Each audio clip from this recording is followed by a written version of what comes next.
tall. Words are blades that never fall.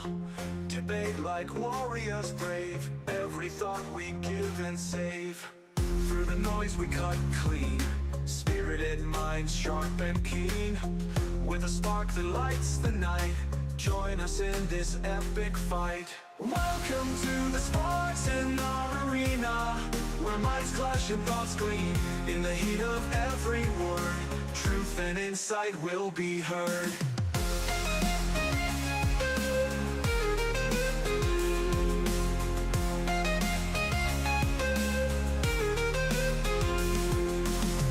Buckle up and take your stance. In this arena there's no chance to escape the vibrant lore.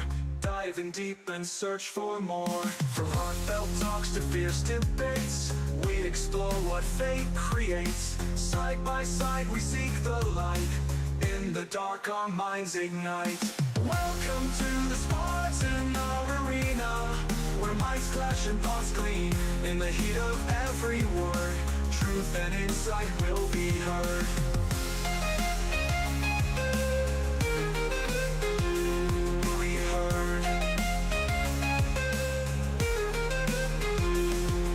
Heard.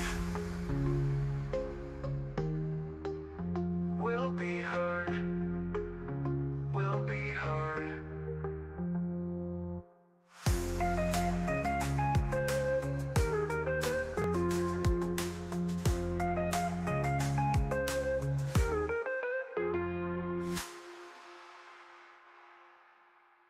In the ring we stand tall. Words of blades that never fall. Debate the warriors brave. Every thought we give and save.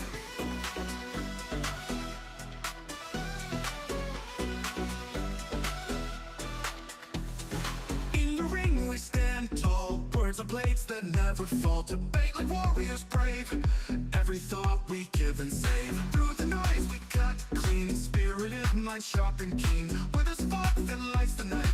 Join us in this epic fight. Welcome to the Spartan Arena, where minds clash and thoughts clean. In the heat of every word, truth and insight will be heard. Buckle up and take your stance. In this arena, there's no chance to escape the fight by law. Dive in deep and search for more. From heartfelt talks to fierce debates, we explore what fate creates. Side by side we seek the light. In the dark our minds ignite. Welcome talks to fierce debates, we explore what fate creates. Side by side we seek the light. In the dark our minds ignite. Welcome to the Spartan Arena, where minds clash and thoughts clean. In the heat of every word, truth and insight will be heard. Buckle up and take your stance. In this arena, there's no chance to escape the fight by law. Dive in deep and search for more.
What is going on, everybody? We're back at another stream, another live.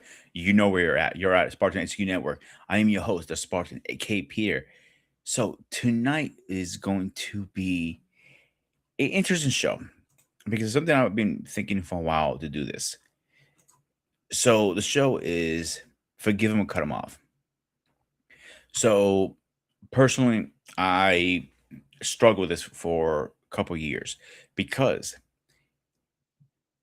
cutting somebody off is a ballsy move versus forgive them. Forgiveness is very easy in my opinion, but cut them off, you have to disconnect them in emotion from that and stop talking to them. Somebody could be a close friend, a family member. In my case, it was a family member. But before we get into the whole full conversation, let's get my first guest in here. From the other side, from the UK, my man is coming in.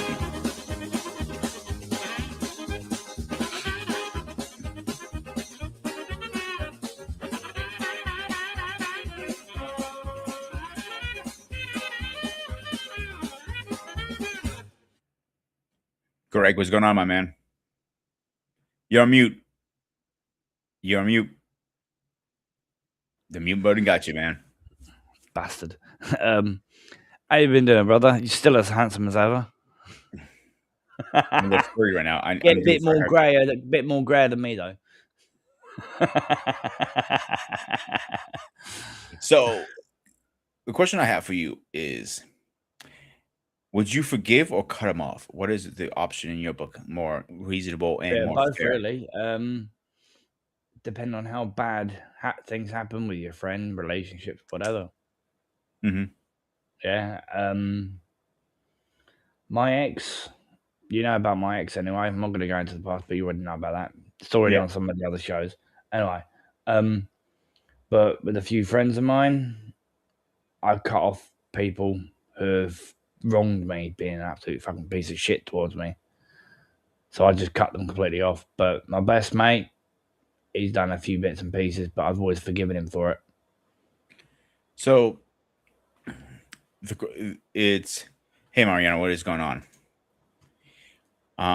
So for forgiving, that can be a very stressful situation because you don't know if you can forgive them officially. Yeah. You know what I'm saying? Yeah. And it can be more stressful. But to let them go, it could be a fear because something Yeah. you're comfortable with being them in your life, have them around with you. You know what I'm saying? Like Yep. in my case, it's when my mother relapsed, her cancer came back, was pretty stressful for my time alive, in my lifetime, because I didn't know what the outcome was going to be. You know what I'm saying? Yeah. I know what you mean. And my cousins, actually, I mean, let me back it up a little more. When my mom first diagnosed with cancer, Yeah. and I just needed support, a backup. You know what I'm saying? Not asking them to take them to the doctors, not asking for anything like that. I'm not Yeah. asking to financially, just somebody to talk to. Yeah. Support. They cut me off. And you know what I said? Fuck you to that. Fast forward about 2 years later, when her cancer came back, we weren't talking, and unfortunately, my aunt passed away from cancer too, and that hit the fan even more. Shit hit the fan more, Mm. and that's where I said, "I'm done. I'm done." I'll give you another example. I was young and stupid. We've all been young and stupid, right, Greg? You could say I was, yes. Scary thought. The shit I told you in the past. Yeah. So my mother was in Greece handling business at the time. My dad was working in New York. I live in Philly. I mean, I'm PA, excuse me, in Pennsylvania. All right. So I was throwing all these parties. My friends were coming over. And one of my friends, out saying his name, said to me he was supposed to be my friend. We were like this at one point, saying, anything goes down, I got you back. I got you, homie. Don't worry about it. Nothing's gonna happen as long as I'm here. So a fight broke out in my house. Guess what he did? Go on. I want you to guess. What do you think he did? I can't think of anything. That's Except, a carry on. Except, it's helping me break up the fight. And like everybody was trying to do, he got in his car and dipped out. He bounced. Yeah. So about a day or two later, I get a phone call from him. He's saying to me, I'm hearing you talking shit. I go, you're not hearing me talking shit, it's fucking facts. Yeah. You were supposed to be my boy. You're supposed to watch my back. And guess what? You dipped out. And he didn't say a word because he knew I was right. That's the last time we spoke. Yeah. I can say the similar sort of thing about my cousin. I did something really bad and he forgave me for it. Mm-hmm. I slept with his girlfriend. The fuck? I actually slept with my cousin's girlfriend. Jesus Christ. I'm not lying. You UK people are fucking freaky motherfuckers. Oh yeah. I just get worse. All right, hang on a second. Let me get this guy in here really fast. So let me just get his theme song going.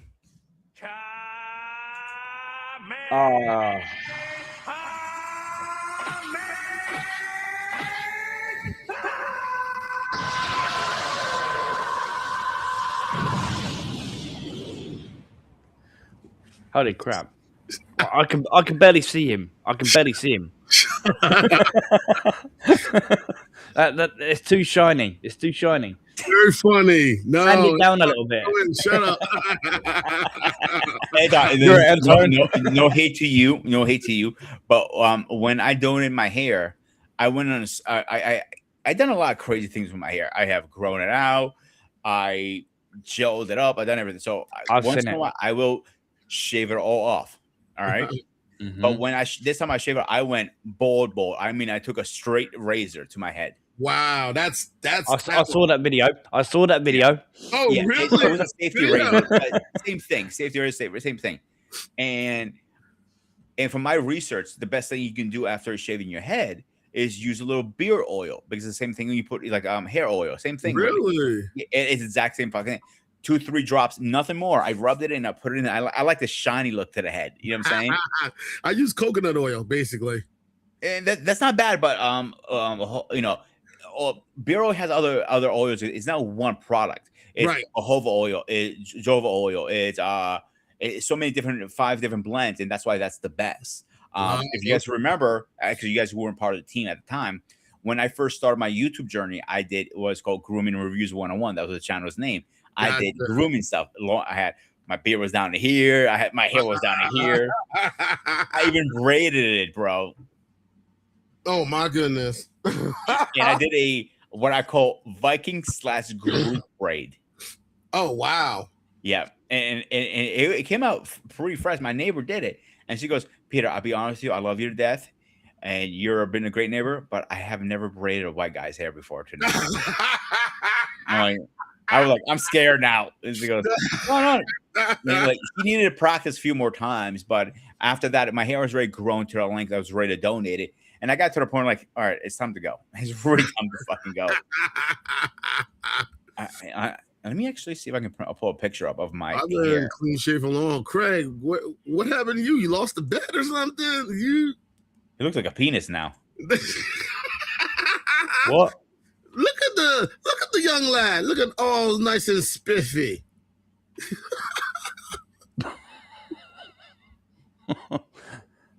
Don't take the piss, Anton.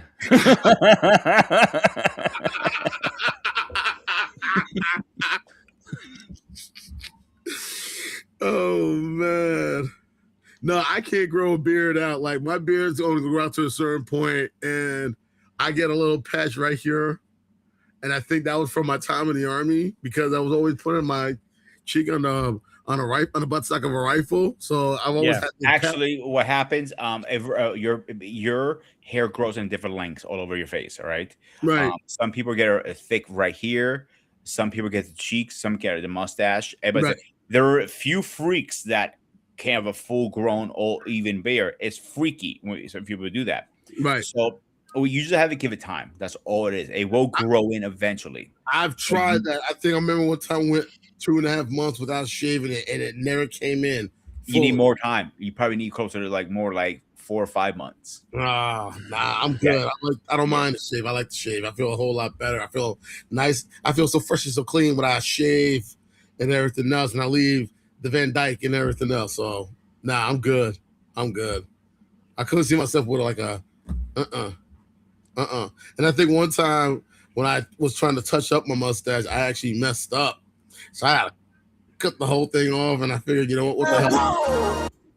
I'm going to show you guys 2 videos really fast. Okay. My hair was long. Let me get it set up here. So, and when I actually donated to him. So here's the first one.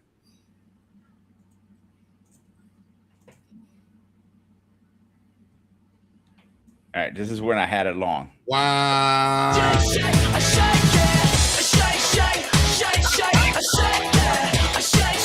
Actually, let me. How long did that take? 3.5 years. Wow. I did make some mistakes in the process too.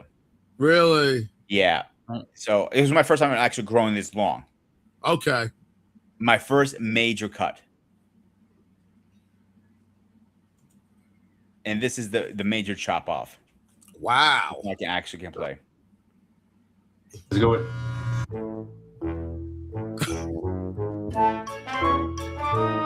And this is what after I donated hair, and I said, you know what? I donated hair, like fuck it. I'm going all out, motherfucker. And this is because my mother asked me for a Christmas present. Now, I'll tell you the story once we're done with this. Okay.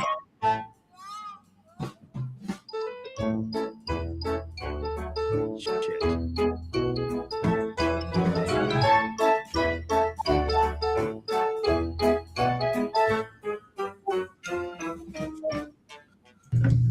This is a reboot for now. How long would it take me to go back to it? Probably gonna make a big mistake. See the difference in my face?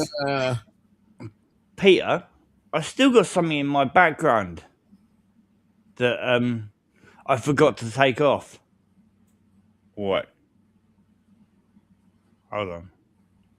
It won't click on it, bugger. You're an asshole, bro. So that year that my mom, that's like an old picture. I fucking hate you, bro. I'm gonna throat punch you when I see you. When I meet you, I'm throat punching your ass. So when so that year I just donated my hair. My mom goes to me, we're eating dinner, and goes, and we're talking about Christmas, and she goes, like I got figure out what I'm gonna get her for Christmas, right? Right. Goes to me, you know what I really want for Christmas? Like, what is that? I'm like, I want to see your face one more time. Wow. That's heavy. And I go to her, oh Jesus Christ. Oh man. And when I told my like we don't talk about those words in his house. Yeah. So I gave her what she wanted. And at first I kind of regretted it, but I really didn't, if that makes sense. Yeah. I was watching one. I didn't really pay much attention, but I clicked on it to see if it was still running. He had like a beard that was running right down here. Me or no? Yeah, you. My hair was never that long. The longest was down to here. Real. Yeah, 3.5 inches was the longest. Honestly, the only other time I really had to shave my mustache off, and I really didn't grow this in yet. There were only 2 times I really had to shave my mustache off. First time when I was pledging a fraternity. Second time when I joined the army and I went through basic training. I had a cut. I was so happy when I shipped out. It was just starting to grow in. It wasn't like, it was kind of like into this, and they were like, yeah, that's gonna come off. I was like, oh man. So I had to go back to taking it off and everything else. The wildest thing. Oh, Greg, what the hell, man? All right, let's get into the show. What do you guys think? all right, let's get started. All right, so my opening monologue, if you heard what I said, Like, unfortunately, I had to cut my cousins off because when my mom got diagnosed with cancer, they told me to go fuck myself pretty much. And in these simple terms, Oh they wow. didn't want to do anything with me or nothing. They didn't care. Uh-huh. But that was the messed up part. You know what I'm saying? Try to give him a second chance. Same thing. Right. A lot of people are scared to cut people off for one big reason is the comfortability, the fear Right. of letting somebody go. But Right. at the same time, forgiving can be our most stressful thing in any type of relationship. Oh, definitely. So I want to hear your guys' opinion. Anton, I'll let you go first. You're the wisest and more grayer right now. Yeah, he definitely is more wiser than us. Yeah. Thank you. His He's wife old- probably he's- won't- he's you know, definitely his older wife- than us, His Peter. wife probably doesn't think that sometimes, but that's a No, very funny. No, my wife's at work. What is he? What, 20 years older than us? I I ain't thought that old. he was 30 years older than me. There's Chris, only, I know how old Peter is because there's only a month's difference between us. you really want to know how old I am? 62 was it? Very funny. I thought it was 70 more like. Yeah, all right, whatever. I'm about to turn 50 in July. That's how old I am. I'm about to turn 50 in July. So you're only 10 years, really Then 10 we years got a older than me shotgun. in a couple months. Say again? You're 10 years and a couple months older than me Yeah. because I'm November. I'm a November baby. I was born in July. Yeah. So, and you're, like I said, a couple months and Right. 10 years. Right. So, all right. Anton, you're up, man. Go ahead. Let me hear your opinion. It's always hard. It's difficult to cut people off if you have to, especially if you've had especially family members. If you have a very strong bond with family members, like you see your cousins more like your siblings than your cousins, and letting them go, that's a bit of a challenge. The only time I can honestly say I totally cut someone off is my brother-in-law, my wife's brother. My wife's the oldest of 10. I practically helped, my wife and I practically helped raise her younger siblings after their mom died. And two of her brothers are mentally disabled.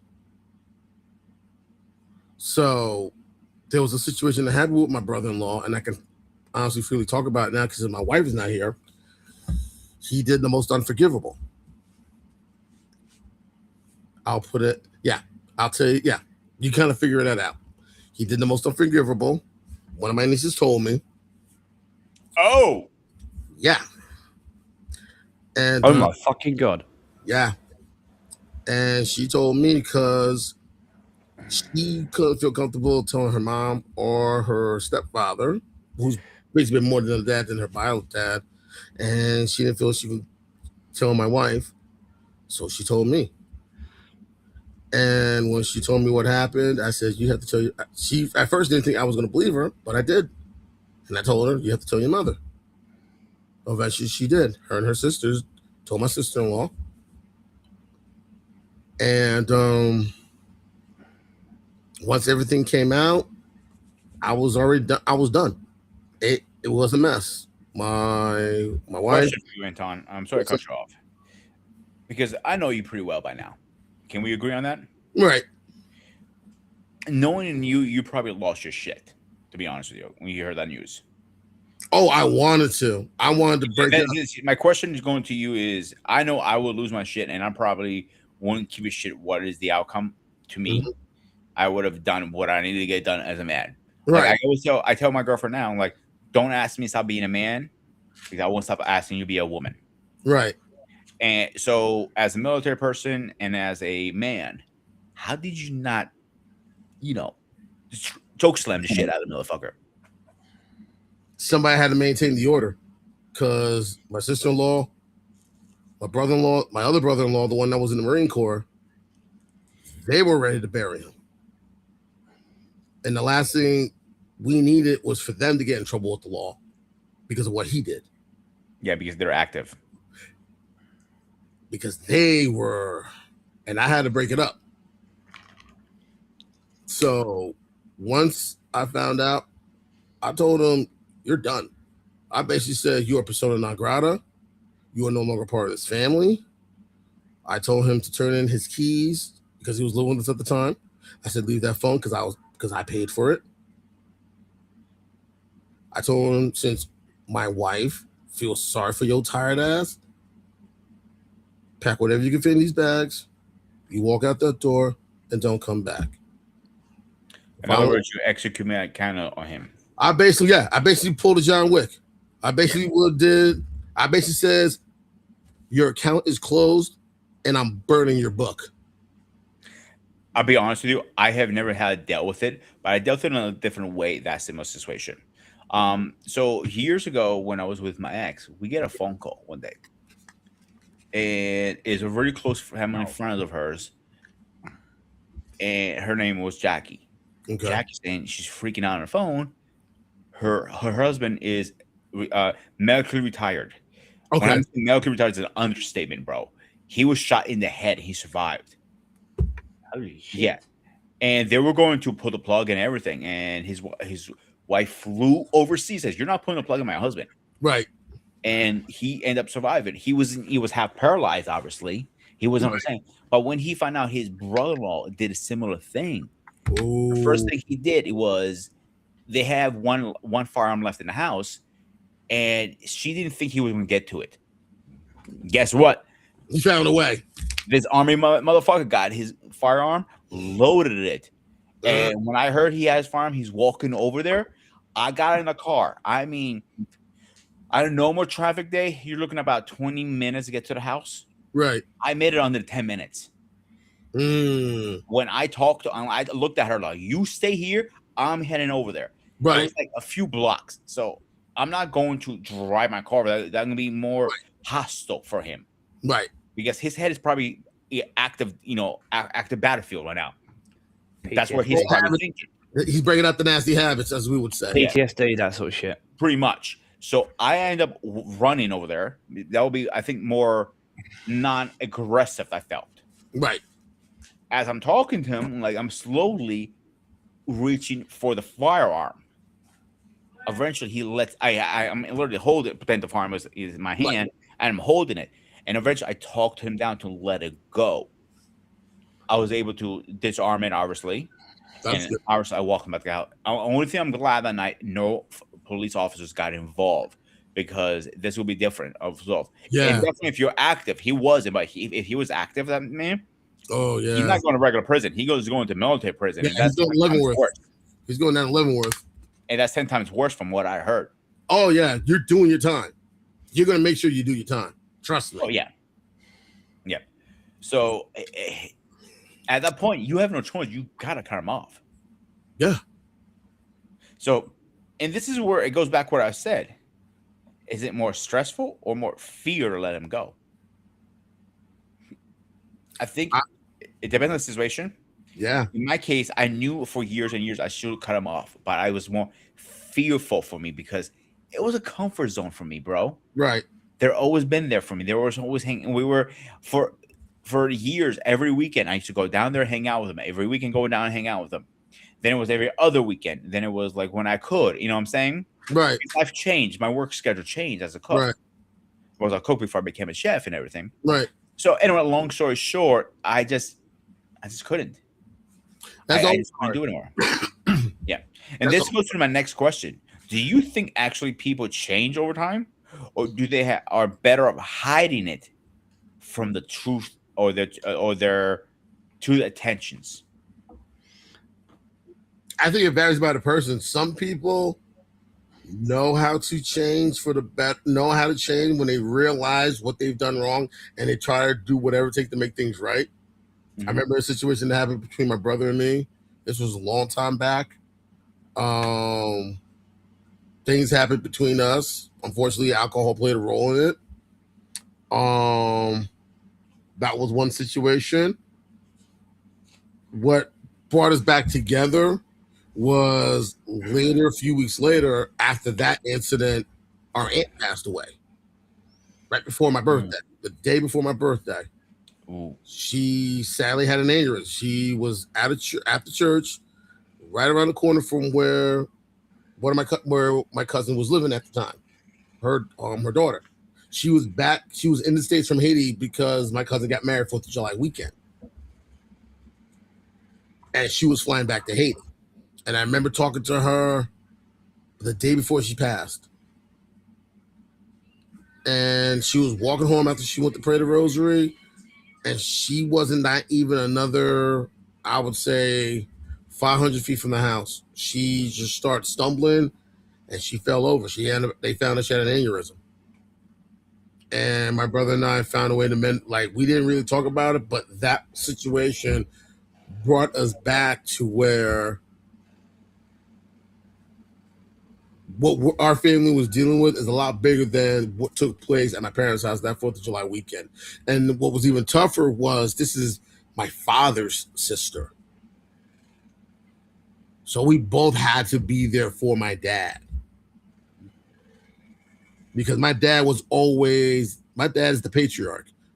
My dad is that guy where, in a lot of families, you always have that one male relative that sits at the head of the table.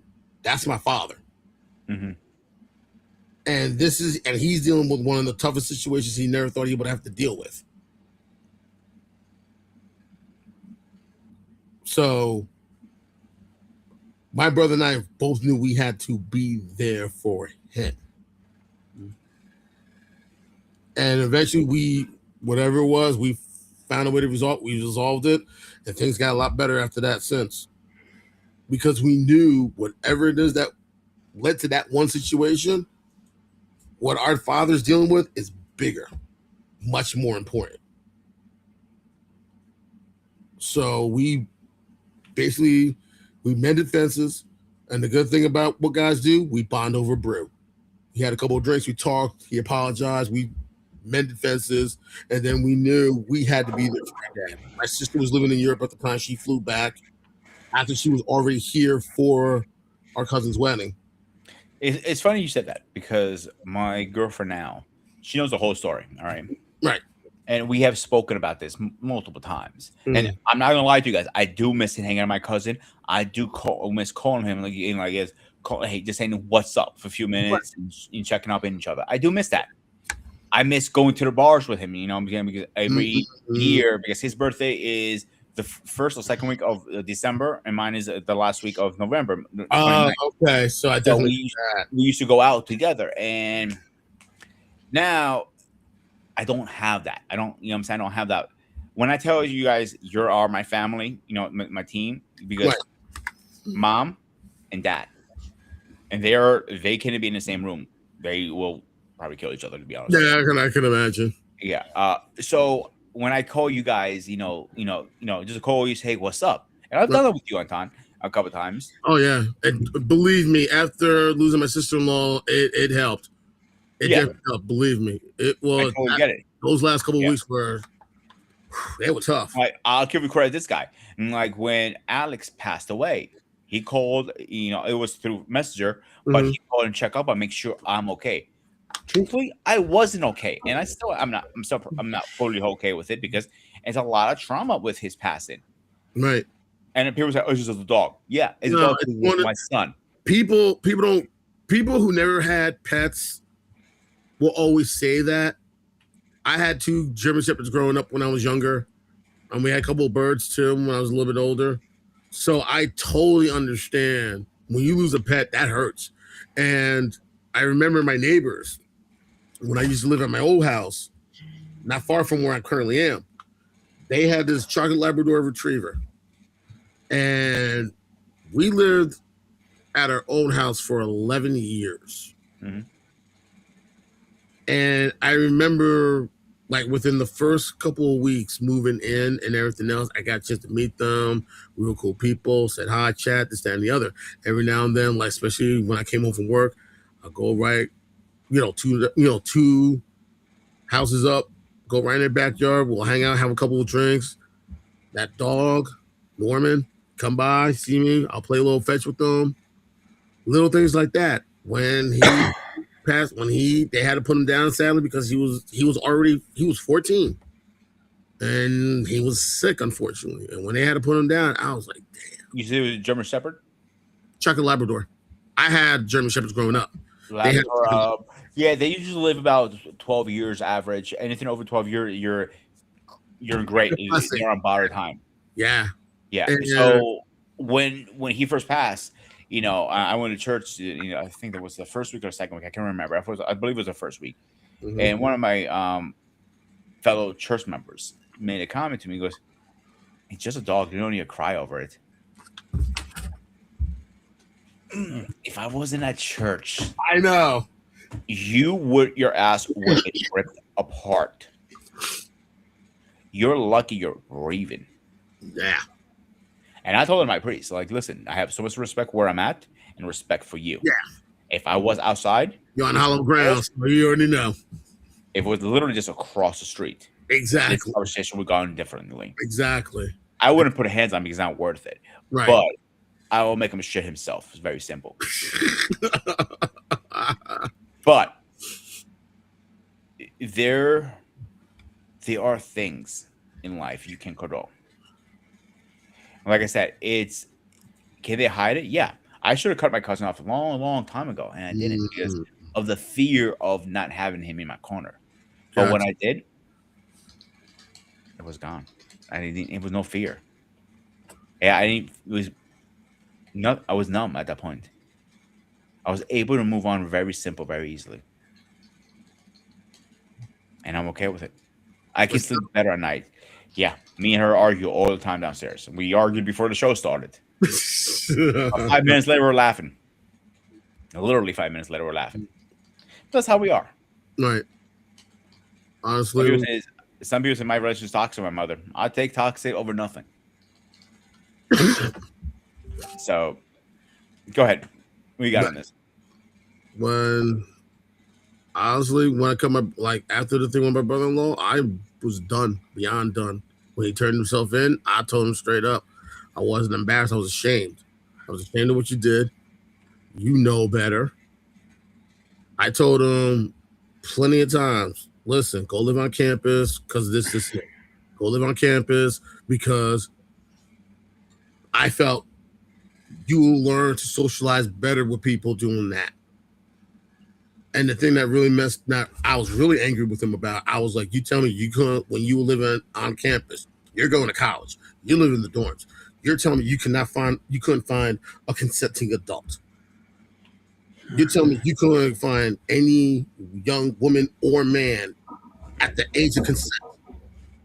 Believe me, I've been to college. There's always someone on campus that's a willing participant. And I was just like, I was beyond done because I told him plain and simple, this is the last time we're ever going to have this type of face to face. I was beyond done. Like, I don't talk to him. I don't write to him. I never get to visit him. Like, I am basically just done with him. He's a guest of the state. He has like another year and a half left of his sentence. He's lucky that someone felt sorry for his tired ass for the nonsense that he did, because he could have got longer. But he's lucky that he found a judge that felt that and a prosecutor that had some pity for him. And I told him, I'm surprised because they usually don't do that. Yeah. But I think because of what happened to him when he was younger, that was what played a role. But even still, I told him plenty of times, they have free counseling and therapy. There are people that you can talk to. There are willing participants on the college campus. There are a lot of things you could have done. And you chose not to do any of it. Like, I don't know what the hell I was talking about. And that's why it pissed me off even more. I don't blame him. But hang on a second, Anton. Let's bring this guy in here. Ladies and gentlemen, please rise for our president. Ow!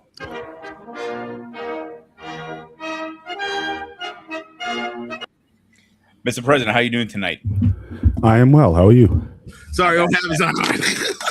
Holy Hey, shit, you do you're a still a perfect- handsome You got to bastard. teach me how to do a perfect salute. My forehead always hurts when you come on the screen. It's your fault, not mine. Yeah, seriously.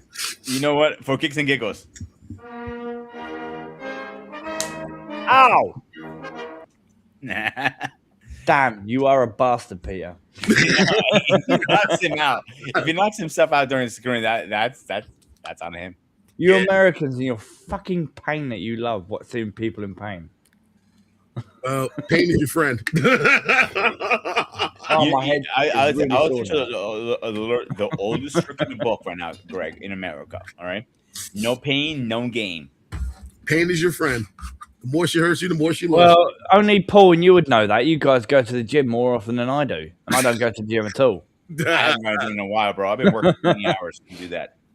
My Dude, workout is my trick right now. I would love to mess with you in an alley, right? But I wouldn't mess with Paul because he's like a fucking giant compared to me. Greg, remember one thing. I am a martial artist. I know you are, but I still like to mess with you. Yeah, most martial artists can't fight. So Oh, fuck off. Here we go. Debating again. won that debate. That was the first show of the Versus series, and I smoked Peter in that one. Smoked him. You might smoke Paul me. wins that one. You might about martial arts. It's a different story. There's a reason why when I lose my shit, people would run the other way. That's the only thing I'm gonna say. I'm gonna leave it there. But anyway, Paul. So tonight's show is forgive it or cut them off. I'm more about cutting them off because of my past, and you know my past, and I mentioned a minute ago.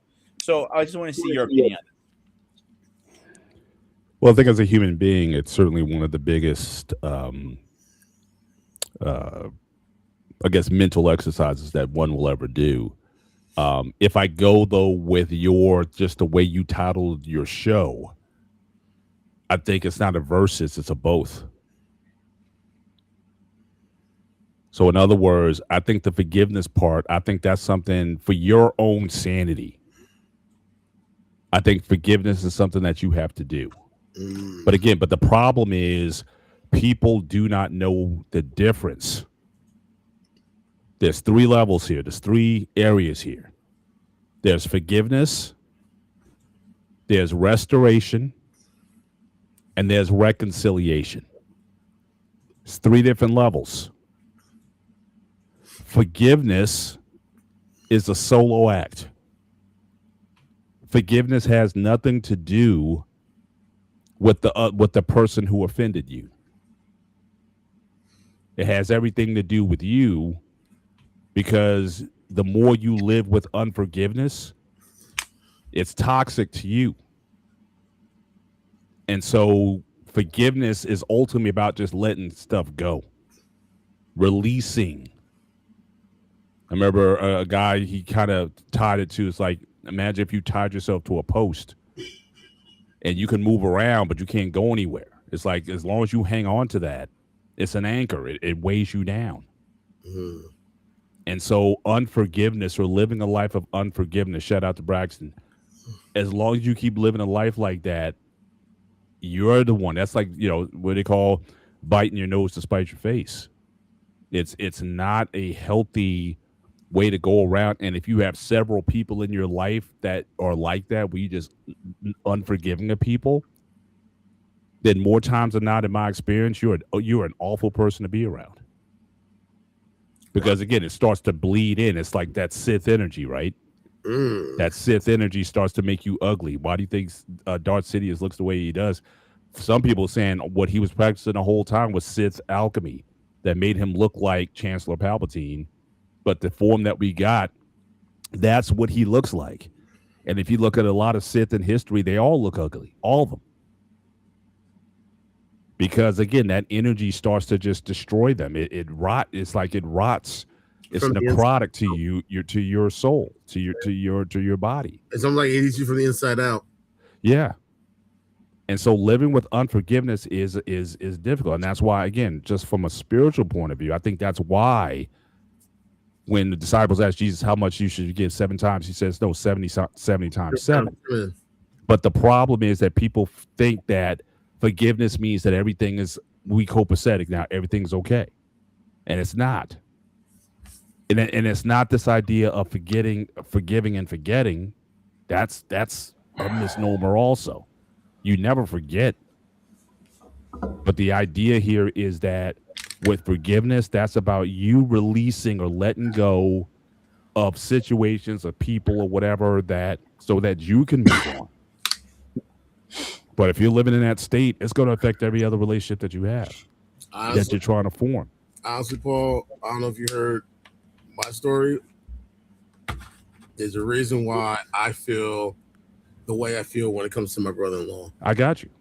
And I totally, and again, but this gets into the other two because again, I'm not saying that you and your brother-in-law are or will ever be, that relationship will ever be repaired.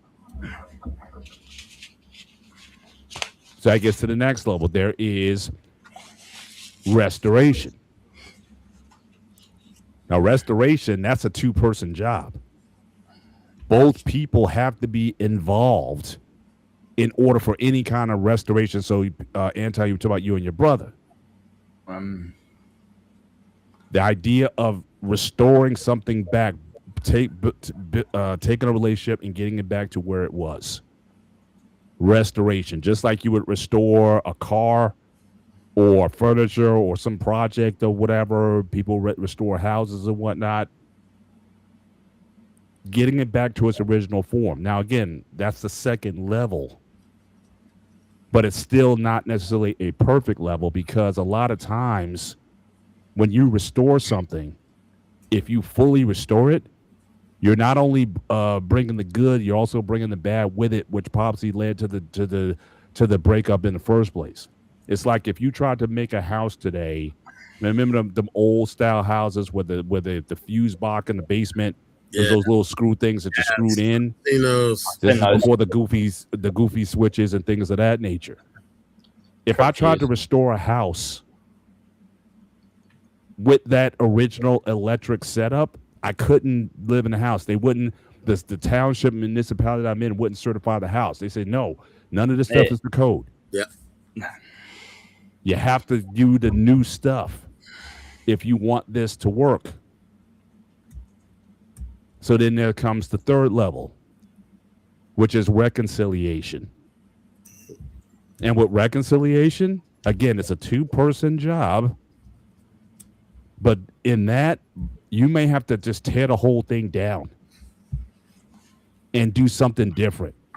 Because again, and you see this with couples a lot of times, they break up and they get back together off and on all the time. They never deal with the things that led to the breakup or the disagreement or whatever in the first place. Right.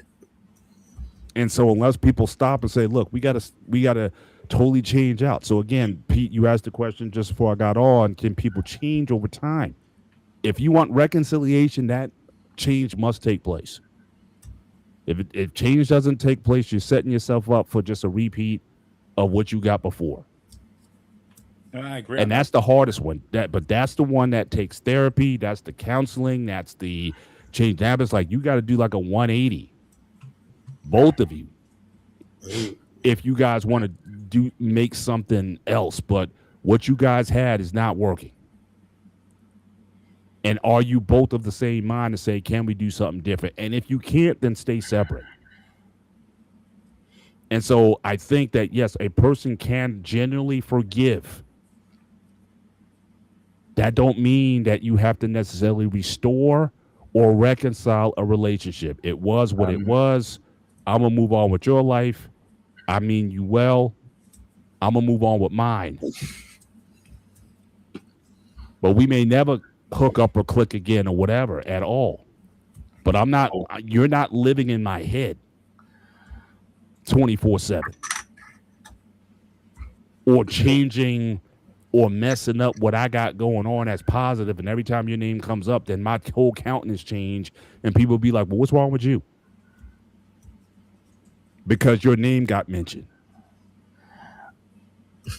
Now, I'm sorry, Braxton. I don't agree with that. I think it's toxic to your soul. Vengeance and all those things, I think that's toxic to your soul. Paul, I'm sorry.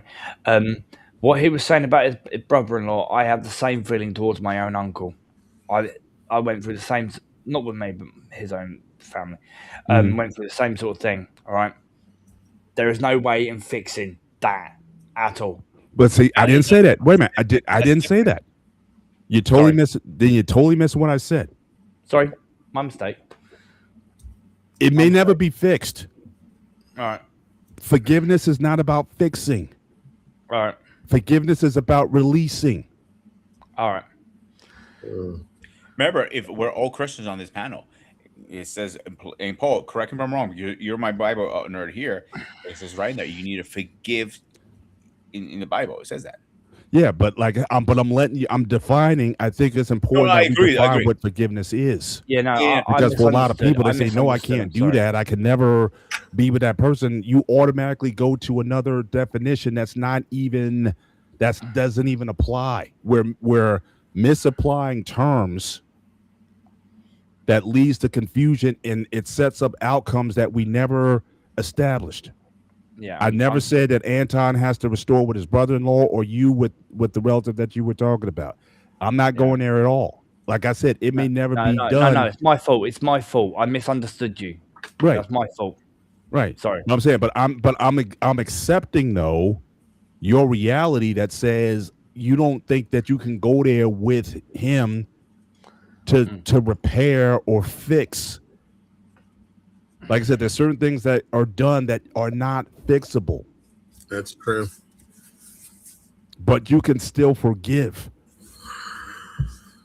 And I'm not saying that's easy. But if we're saying we're in, certainly in the Christian context, that is probably the greatest task that you have on earth is to cultivate a spirit of forgiveness. Paul, I'll be honest with you. All right. When something has happened to me, whatever, at first I might not be able to forgive you, but in time I can. It really But depends what on does it that is. mean, though? What does that mean to you, though? To me, is like, okay, maybe the first couple weeks I won't talk to you, or even a couple months. But That's an later- action. I didn't say that. What does that mean to you? What, the forgiveness part? Yeah. Forgetting me. How can I explain this the best way? But you're getting into my issue. You're getting into the problem. Because Okay. the first thing that you said was that I may not talk to you for a couple weeks. Yeah, I'm not denying that. That has nothing to do with forgiveness. That's a restorative act. That's a restoration act. That's a two-person act. I said forgiveness is a single person act. That is you. You may never talk to this person again, Correct. but you can still forgive them. I don't know if I could. Honestly, But I'm saying, I'm like I said, I'm not saying forgiveness is easy, but that is the standard that Jesus set. Because if you walk in humility as a Christian, you understand how many times did you screw up? How many times did God forgive you?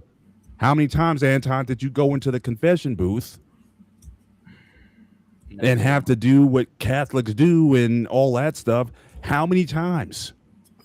How many times did we say we would never do that again, and we did it the next day?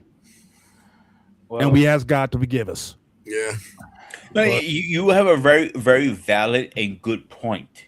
I'm not arguing that part. Mhm. But me personally, sometimes I can't do it right away. I just need time to cool off. I understand that. And I know just that's want, selfish. I know the Bible doesn't say that. I get that, Paul. I agree with Right. 100% what you're saying. and I'm saying, and I get you in terms of I am not invalidating your feelings. I want of you to course, I'm not saying understand that.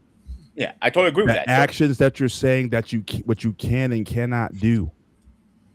I want to make sure, though, that you are exercising the right function. I still think you're confusing functions. When you say, I can't talk to that person, I got to get away from that person, that has nothing to do with forgiveness. I'll be honest with you, Paul. With my cousin, the way he treated me and my mother when she got diagnosed with cancer, I'm never gonna forgive him. Mhm. That's your fucking aunt, my motherfucker. Mhm. And you let us on the street. Mhm. I mean, not literally, but you know what I'm trying to say. Yeah. And my mother's Yeah, like I said, it's not easy, and I'm not saying all I'm pointing to is that is the standard by which we are judged. I mean, If you don't forgive, then will God forgive you? I get what you're saying, Paul. When But Jesus was on the cross, he said, "Forgive them, for they don't know what they're doing." what they're doing. Yeah.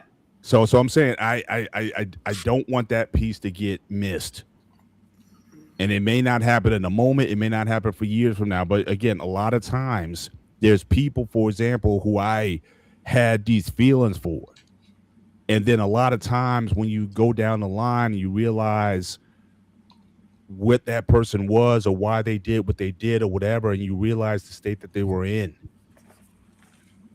And sometimes it just comes off you. You know what I'm saying? They say hurt people hurt people. And a lot of times when you understand what that hurt was, there's just something about that just says, you know what? Like I said, I may never talk to this person again, but I'm dropping this.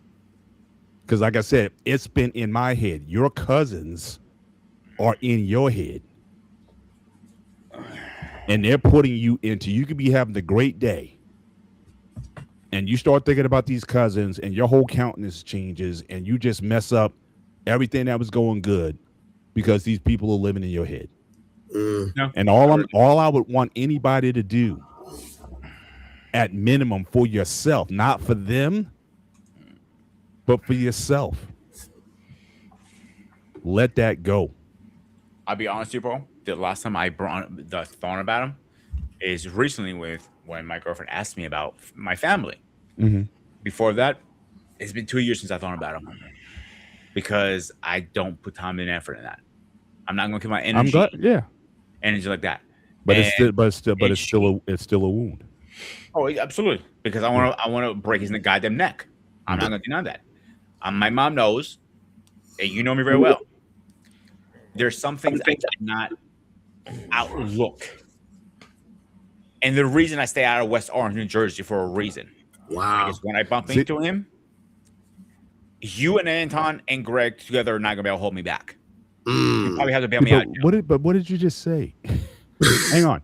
I'll You just have to said introduce my ex. you just said you're staying out of a whole city. Yeah. Not far from me, too. That's right next door. Not far from Anton because of them. Mhm. That means they're still in your head. The old saying, they live rent free in your head. Yeah. Yeah. What are you That's gonna do about it, Paul? Be honest. tough. That's the only time I get my blood boils is when we bring up the subject. I could I'll tell you why, Paul, I'll tell you exactly why it boils my blood so much. When those fuckers didn't have two pennies to rub I together. get it. Like I said, I'm not here. I am not. Oh no, You don't I'm have to. explaining myself. I'm saying you don't. But I'm saying you don't have to. First of all, you I know I explain to don't. me. You don't have to. Like I said, I get it. I am not here to invalidate and says your feelings are wrong for feeling the way you feel. You I absolutely agree have a with you. right to feel the way you feel about how they treated you and your moms. Absolutely. I'm not excusing, and forgiveness is also not an excuse for what a person does to you. I'm saying forgiveness is a survival mechanism. Wow. Because if you don't, it's gonna hurt you in ways that you may not be able to see, but it is your relationships with other people, certain triggers, certain things that get you into a certain thing on the people who you do care about. You know what? Like I said, it burns you up. It's acid. It burns you up from the inside. I know who Peter is, the person. God would lay down his life for you. But you see this ugly side as well. I'm not perfect. And I'm saying, none of us are. I'm just telling you from experience. Like I said, there's things I remember like yesterday. It's right there. Like I said, that forgive and forget stuff is BS.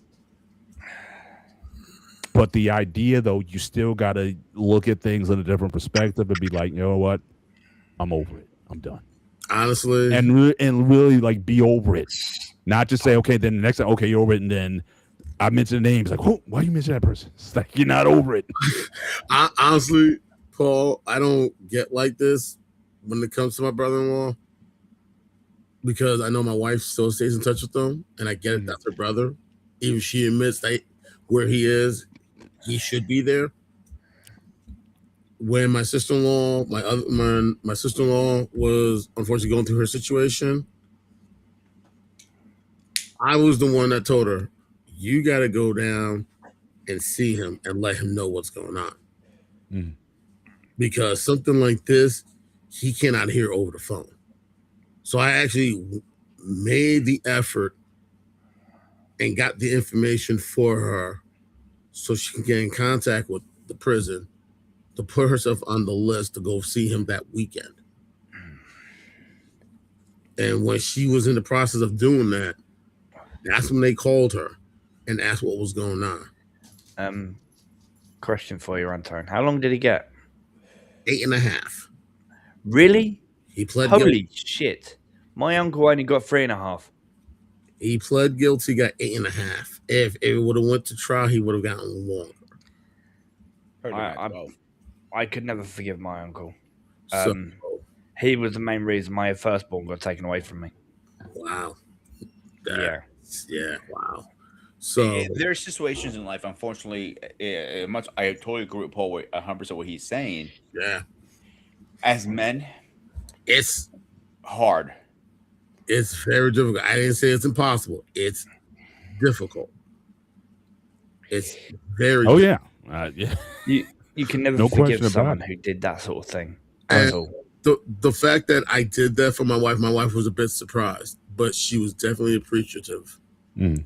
The fact So that so Anton, so let me ask you. I didn't get all the story. I kind of got Okay. bits and pieces of. If you want to give me like the 30-second summary, but in particular, I want to know because you said he did the unforgivable. the most unforgivable.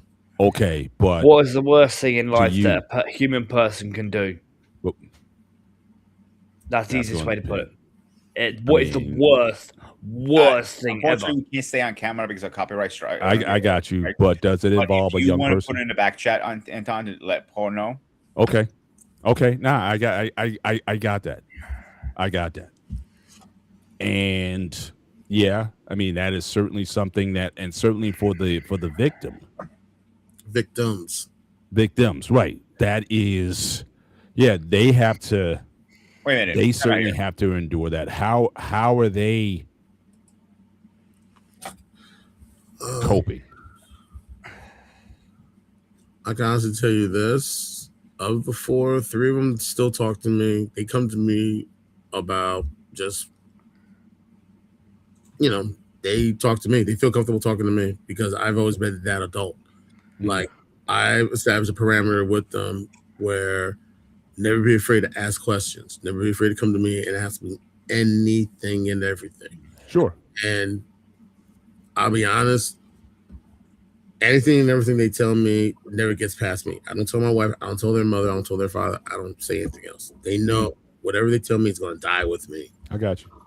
So 3 of them still from time to time will come to me and we'll So I'm talk. saying, but how are they coping? Like, since they were the victims, how are they dealing with him?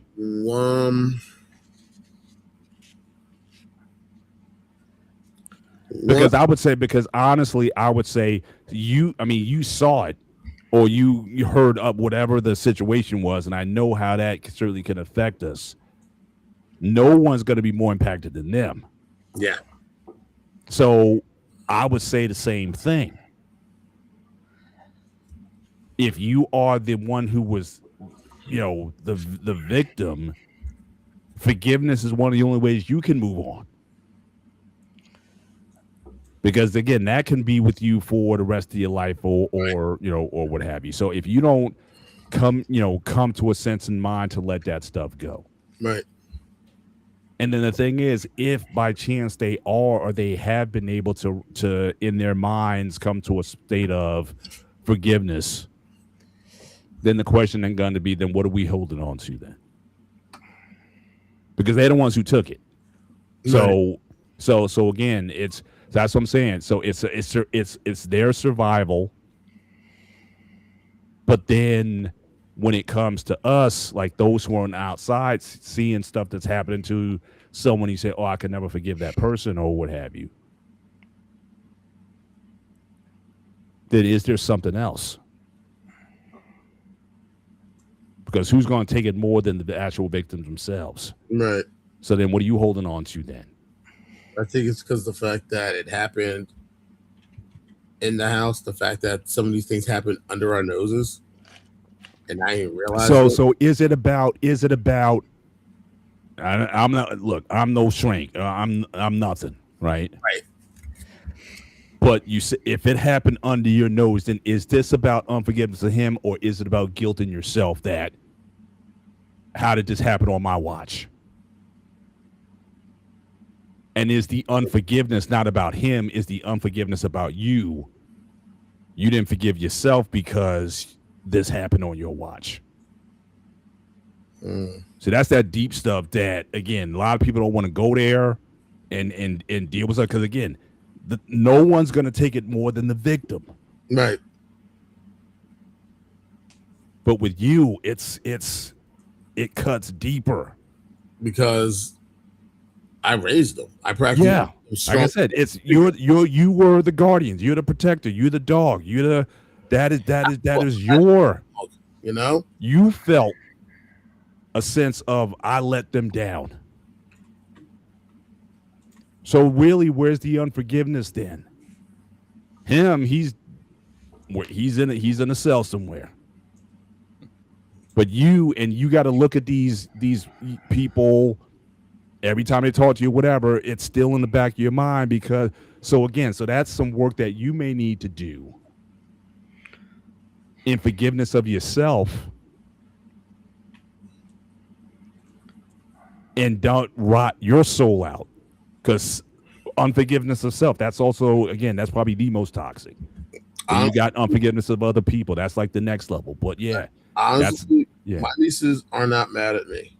They're very grateful that I told them what to do.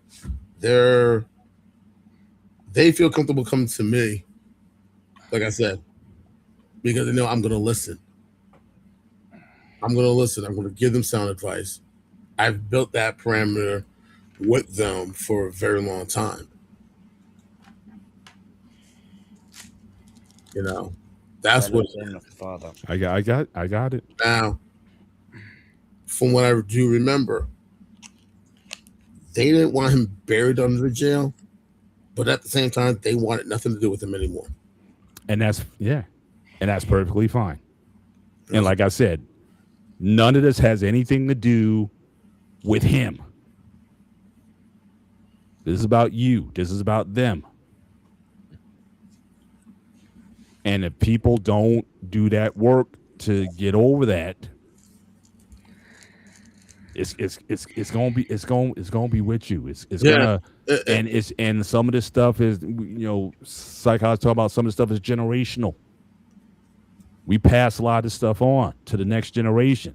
You say African Americans, we have generational trauma going all the way back to slavery. I mean, this stuff is. Well, my ancestors took care of the college. I was too lazy to get up and get them. That's why my glasses are off. But I'm telling you, this is the crux of it that I think where a lot of people are. Well, my ancestors took care of our colonizers, so.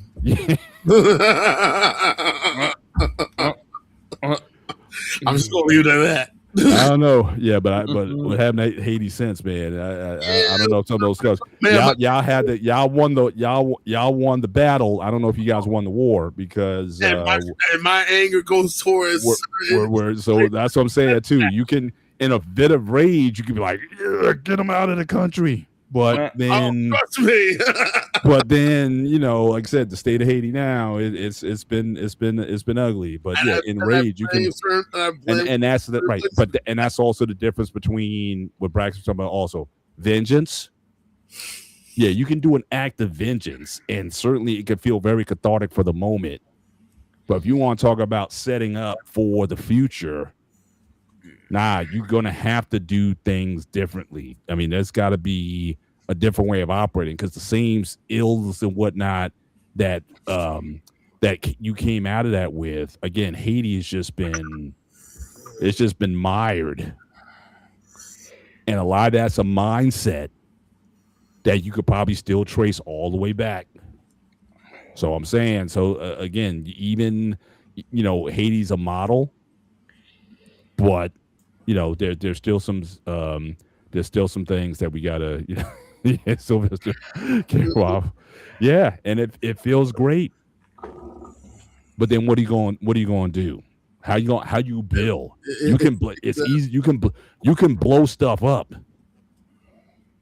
But what you gonna build? What about your legacy? What about your family? What about the future generations? What about the transfer of wealth? All those things. It requires a state of mind that is clean enough, not perfect, but clean enough that allows you that mobility. But when there's unforgiveness, or there's just pure vengeance or rage or hate or fury, whatever, it ends. I mean, what's that? Fist of Fury? I mean, Chinese Connection. Connection. Bruce Lee, he took everybody out. But at the end of the movie, he was taken out. And that didn't change a lot of what happened, certainly stuff going forward. But yeah, it was good when he said sick men of Asia, and he kicked that sign and everybody went crazy. It's like, yeah. But what are you gonna do from here though? So that's the only contribution that I'm having to this conversation. I'm not trying to trivialize anyone's trauma, anyone's burdens, anyone's story, anyone's history. Yeah, all of it. It's ugly. It's bare, and it's right there. But if I didn't learn how to forgive, I wouldn't have what I have now. And there's some people I would never want to see the sight of them again. That's how I feel about him. Like I told him, once you get out, yeah, you go about your business. Yeah. And I told him, you brought negativity into this universe because of your actions. It is now your responsibility to put it back in balance. Yeah. So plain and simple. And like I said, the only considerations I did regarding him was making sure my wife went down there to tell him, but because everything happened, she got a phone call. She spoke to him on the phone when my wife was at the hospital a few days before everything happened. My wife was trying to clear the room. It's so. Right. And my other brother-in-law, one in the Marine Corps, when he heard him on the phone and he was kind of like, getting choked up. This is the first time they've ever spoken to each other in like 7 years. Right. In a very long time. Yeah. Incident. And he said, whatever you're feeling, you need to pocket it now. You need to keep it to yourself. And you need to tell how you feel. Plain and simple. Yeah. And that was the first time they spoke.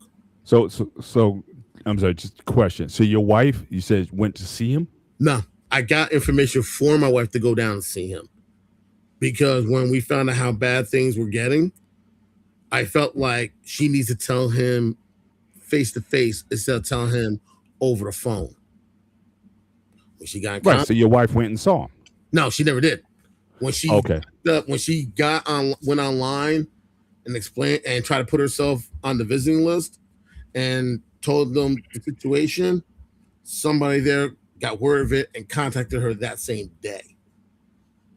And we're like, probably what happened was one of the CEOs who approves it, because it has to go through a proven process because he's probably on high security level. No, he's in a prison for that. Jersey has a prison for that. And they still call that high security when I worked in prisons, because it's weird how they word things. Yeah. In a prison. Anyway, so one of the CEOs, also known like the white coats, those are the managers, supervisors in the prison. Anything if a CO acts out towards an inmate, you go to the white coat. Anything you're visiting to a white coat always. It depends on the level. Sometimes you need pre-approval. Sometimes you just can show up and just ask for a visit really fast. Right. It depends on visit hours. He probably heard, okay, this is we have to move this up immediately because it is a family member passing. Let's let him know so he's at least aware of the situation. Not like, oh, by the way, you're so and so. Like, yeah, he kicked the bucket kind of thing. Right. That makes sense. So he was able to get a couple extra phone calls, this, that, and the other.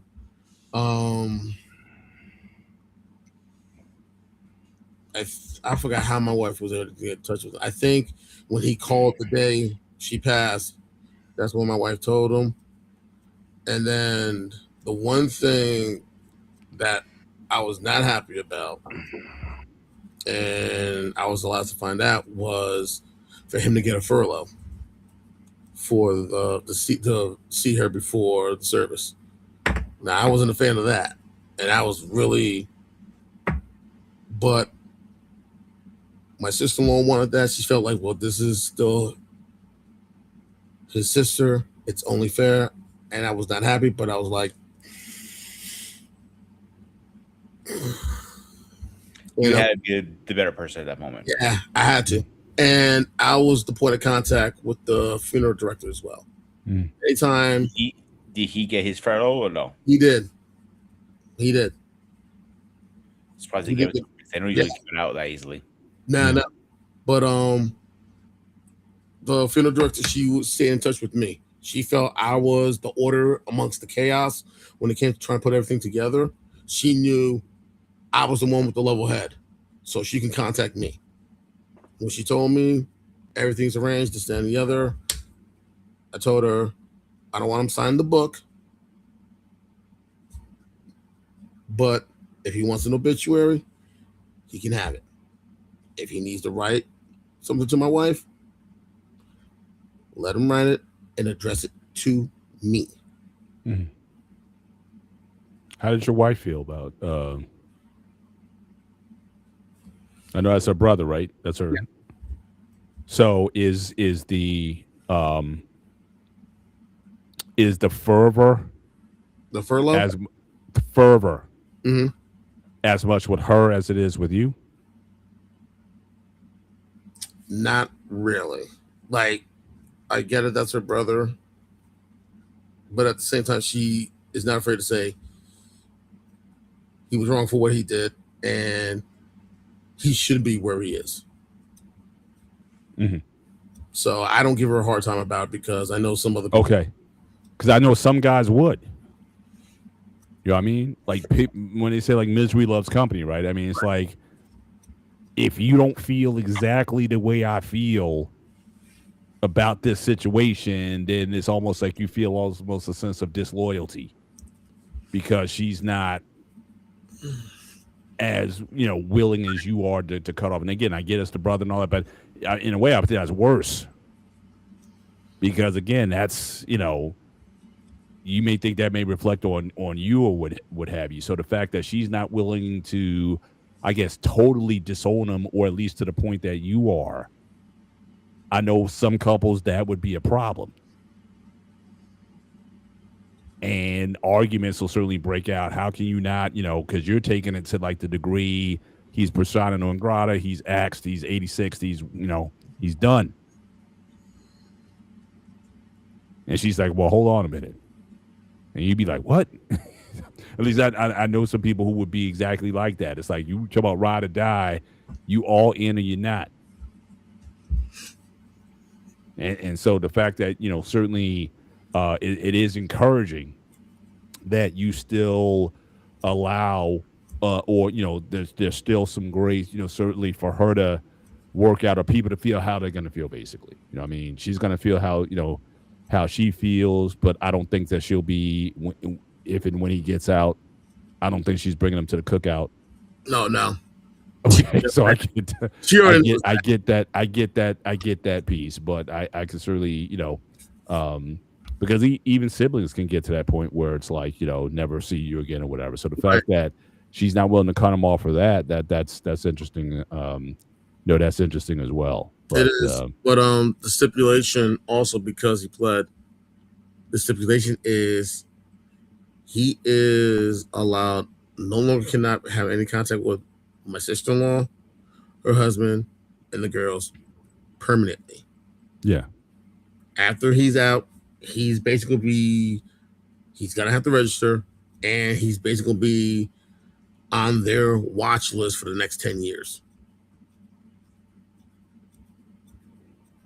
If I'm not mistaken, I'm not sure with Jersey, but you have to be like so many miles from a school district too, right? Just about. yeah, So, and ironically, we live right around the corner from we live right around the corner from the school most of my nieces and nephews graduated from, and my firstborn is currently going to school there. yeah. So, but other than that, I just told him before he turned himself in, I just said, when you get out, go about your business and bring back. You brought negativity. Now it's time for you, no matter how long it takes, to bring balance back. Yeah. Plain and simple. That's what you. Braxton's got all the movie references in there. I haven't seen half of these films, but I get the point. But I know he dropped a few So in here. So I just wanted to acknowledge that. It's simple. That is, and I told him that is going to be your job when you get out. From that point you get out to the day you die, your job is to bring balance to the universe. Mm. And I don't care how difficult it is. You took it. That's the cross you're going to have to bear. Yeah, for sure. Wanted to I'd reach out. We had a gray area show Sunday, and we had King Smith. Shout out to King and Michelle. And there was an interesting thing that he said that I didn't. If I would have put two and two together, I would have reached out to him earlier about this show. He had said something to the effect of, if you're an anchor in his life, you're out. Right. I remember that. And what was interesting, he said it didn't matter who it was. That's true. He even said if it was his own daughter, if his daughter became an anchor, then she's out. And again, just in the context of the show, I didn't get a chance to follow up on that. But I'm just thinking, like, for tonight's show, it would have been interesting to get his perspective. I get it. Yeah, this one, because it's like, how do you, how could you do that? Well, what would your daughter have had to, you said, if she's an anchor, and what is being an anchor? What does that mean? I would definitely want some context there, because when I heard it, I just couldn't. It stuck with me, and like I said, I should have pressed a bit more, and maybe we can ask him in a future show. But what did you, Ansel, what did you think of that? I mean, or what, that idea of, if someone's an anchor, when, again, the theme of the show is like, do you cut people off, or do you forgive or cut people off? What is your, and obviously, you got the extremes, which we all, talked about tonight. Craig talked about his, right, and whatnot. But what does that look like to you? As far as that concept of okay, if you become an anchor, or if you're only giving benefit and blessings in my life or whatever, you're in my life. If not, then you're gone. I mean, is that, to me, that sounds more like a function of our time, where people have a low tolerance for things. I mean, but again, Bob again talks about love is patient, love endures, love is all these things, right? And people aren't down for none of that now. It's like, oh, you hurt me, you're gone, or you do. So just talk about your general sense from what you remember of that, and just that concept overall. Again, I do wish King. I did reach out to him a while ago before I came on, but he might be I don't think he'll get a chance to jump on. Like I said, we may entertain that in the future Right. show. But just what are your thoughts on that? I think what it is, he feels like if you're holding him back in any way, shape, or form, like he's moving forward. Like he's moving forward, no ifs, ands, or buts about it. And if you're that person that's going to try to stop him or hold him back, he's done with you. That's what I got. That's what I got from what he was saying. Because he feels like even if you don't agree, but if you want him to succeed, it goes back to what I've always said from a book I've read. You got 3 types of people. You got dream takers, dream fakers, and dream makers. And from what I'm getting, if you're a dream taker, he wants nothing to do with you at all. Mm-hmm. And that's what I got. That's why he said if you're an anchor, he cuts you off. You're a dream taker, I want nothing to do with you. Mm-hmm. To me, if you're a dream faker, I'll keep my distance.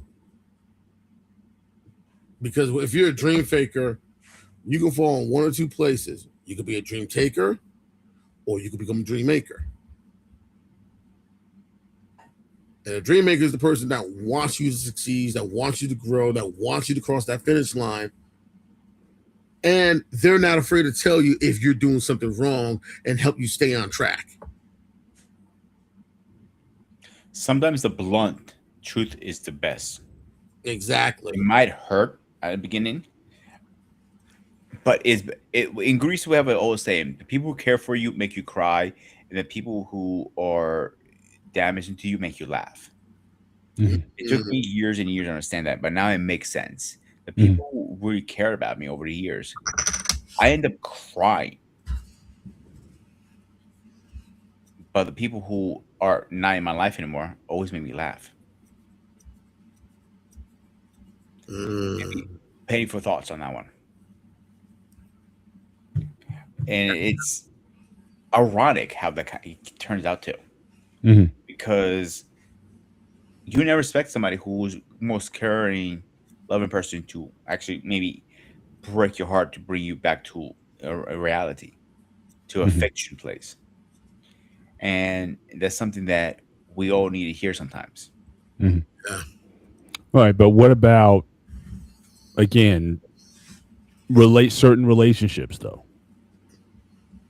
Like, how does that even sound? Like if your wife is a dream taker or whatever, you're out, or like he said, even if it was his daughter, she would be out. That's to me that's an different level too. Level of thought process, and that's what I'm saying. Is like because I can take that to some degree, like different friends or whatnot. Get around positive people and people who share your visions and dreams and people who edify. I get that to a point, but then there's certain relationships where you are anchored. Your wife, if from the Christian perspective, you basically set a covenant bond for better, for worse, for richer, for poor, in sickness and in health. Yes, I mentioned. What if she gets sick and poor, and you get all three of those? Is that a reason to leave? Or are you saying, look, I'm bouncing as soon as if I feel that you become this, I'm bouncing. Do you break your covenant because you think that that this isn't cool? Or like I said, your kids. I mean, you're the one who chose to bring your kids into the world.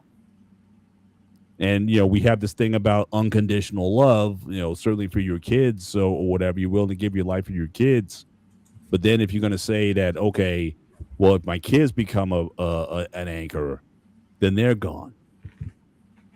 I think this, I get the attitude, the mindset, especially if you really passionate about something, pursuing your dreams or whatever, building a business, doing something great, and you don't want anything taking you off your grind and your flow. I get that to a degree, but but it's almost like when family becomes inconvenient, not that they necessarily did anything so bad to you or whatever, or do something to the degree of what's said tonight, but can that be somewhat dangerous in that you get to a point where it's like, you know, this is kind of swinging the pendulum a little bit too far to the other side, where it's like, you know, you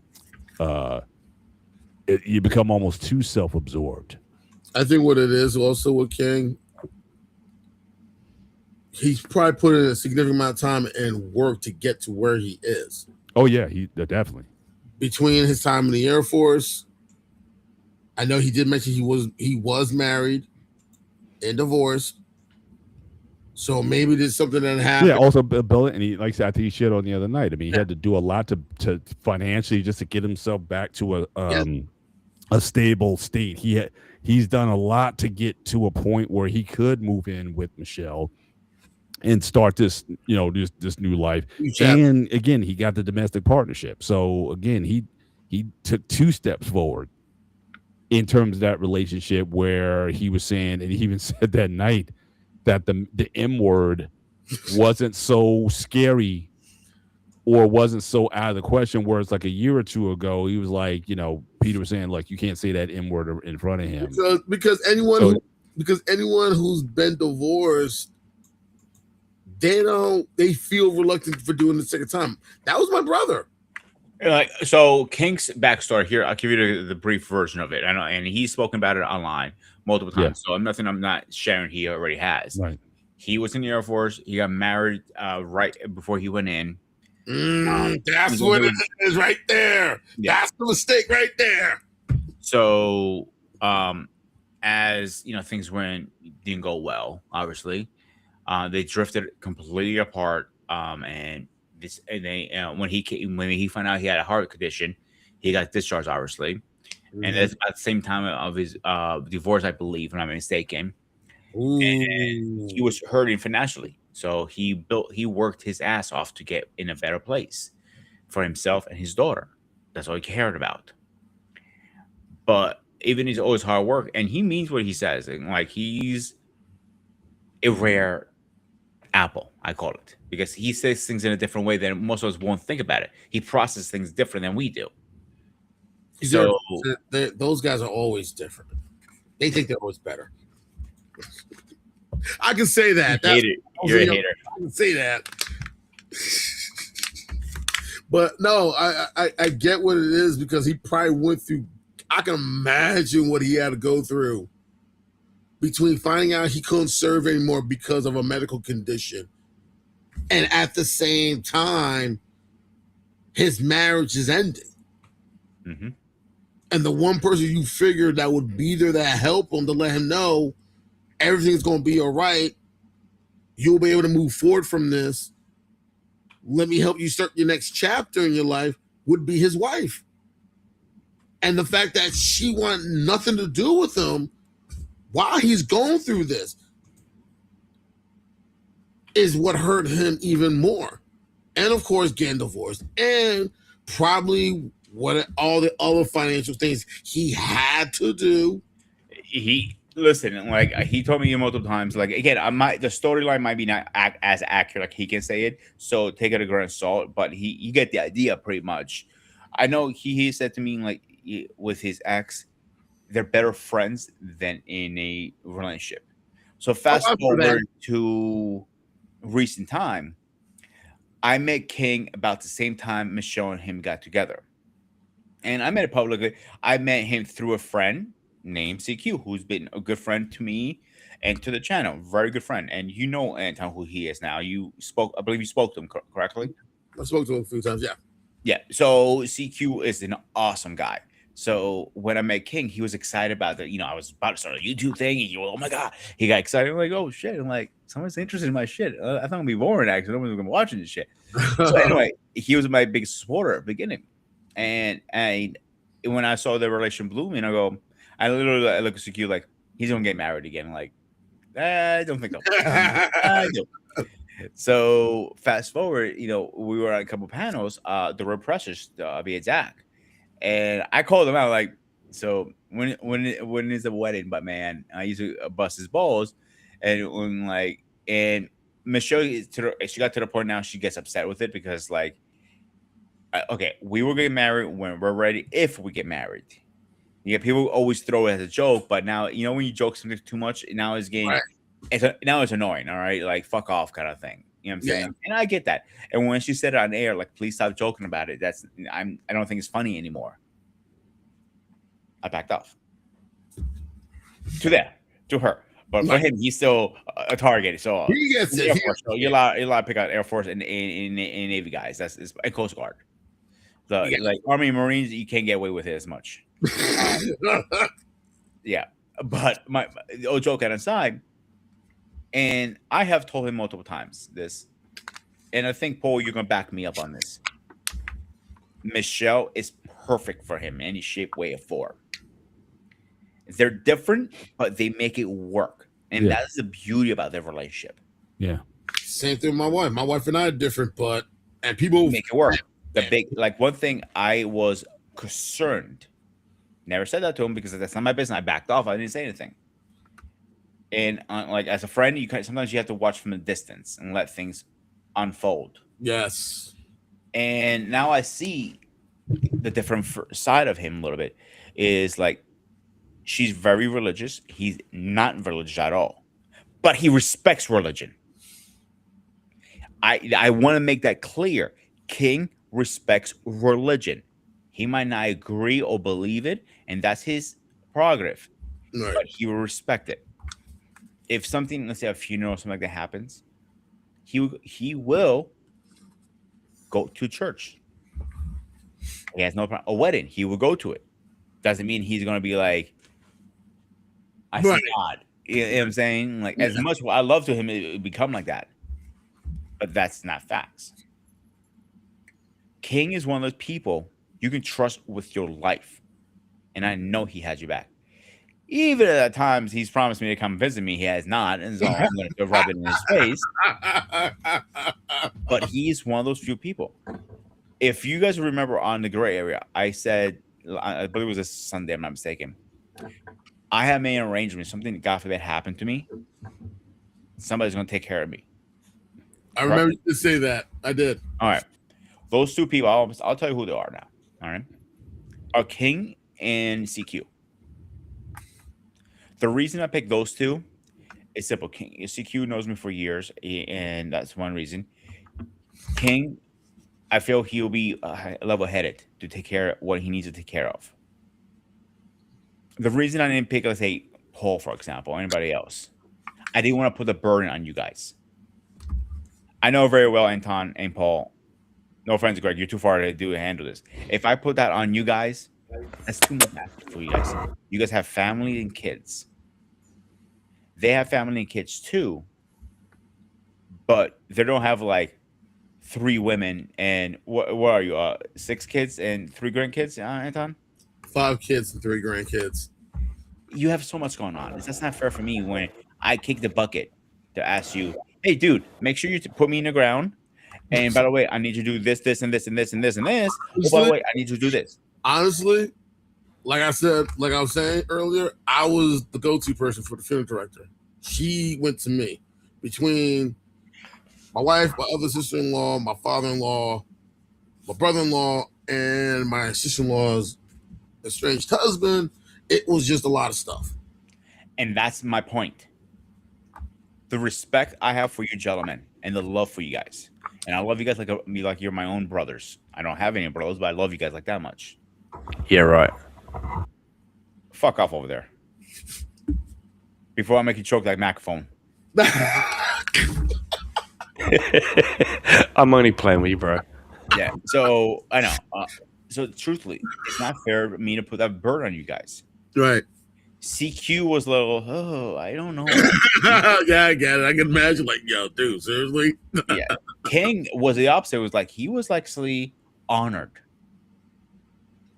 My joke with him, like, dude, I know it's a lot of money, but please, make sure like, you do the right thing. Don't blow on yourself, bro. He just looked at it like, challenge accepted. No problem. No hesitation. So I have things in motion already. If something happens, Right. I have pre-recorded videos for you guys. I have videos for them. Everything's set. Right. And that's important too sometimes because people don't realize, like, and I learned that with this situation last month, it's hard to take your emotion out of it. It's And very- that's my point. And those two guys are been through hell and back. King is a little bit King and CQ are a little bit cold emotions because of the military, and you know that personally. Yeah. They don't mean they don't love people. They do. They have a different Know how way of to- handling it. just know how to just say, you know what? We just not Like turn- recently, for example, again, this is public too with CQ. He unfortunately lost his brother-in-law, Ooh. very young age. Don't know what happened, Mm. but he had it. He was upset. He cried. He did his mourning. But when it came down to the preparations and everything, I don't know for a fact he took lead, but I'm pretty sure he did. Even he was Air Force and the military probably buried him. Right. Somebody has to be the liaison end of the day. Exactly. Someone had to be that connection. And sometimes if you're not in the service, you're not gonna have an understanding how things go. And I realized I needed to do this.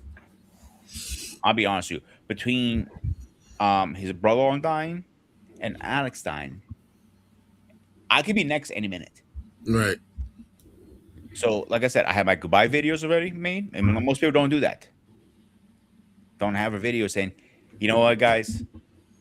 Cheers last time," kind of thing. You know what I'm saying? Right. I know it's creepy, it's weird, but they're in motion at least, just in case anything happens. And when it times to throw the dirt over my body, at least I know I did everything for you guys I could. Right. For every single person is in my life. My team. I always call you guys my team. Right. I always Anton, you back me up. You're the newest member of this place. I don't say this is my channel. I say it's It's our our channel. channel. Because I can't do this by myself. Right. I remember, honestly, my uncle did the same thing a long time back. He made some recordings on cassette. To my aunt, to my cousins. Mhm. And this is going back 30 years ago. My cousin Colette still to this day has those cassettes. Still to this day. So how I broke it down is everybody has an individual video, a group video Mm-hmm. for the team and for CQ and them. Because I think it's fair for you guys to have that. Don't worry, I'm in good health. I'm not kicking a bucket anytime soon. No. Like Things like that are Oh, important okay. because sometimes, Shut seriously, up over there. I'm being serious. Like when my best friend passed away, it hurt. And I haven't And heard it's funny you said that because when me and CQ have been talking about this a couple times, all right? And CQ and my buddy George are the best friends I ever had. George lives in Greece, CQ is here. So I'm a little closer to CQ right now because Right. of the distance thing, right? right. And after we talked about it a couple times, I had time to process it a little bit. You know, when you have a conversation, you need time to process the conversation. Yeah. It wasn't a bad conversation. I just need time to process it. Right. And I'm thinking, like, I know CQ's health is up and down always because he has back injuries. He's been shot multiple times in the service. That adds up. You know that, Anton. You've seen buddies of yours go through that. Yes. So, God forbid something ever happened to CQ, for example, right? How would I react?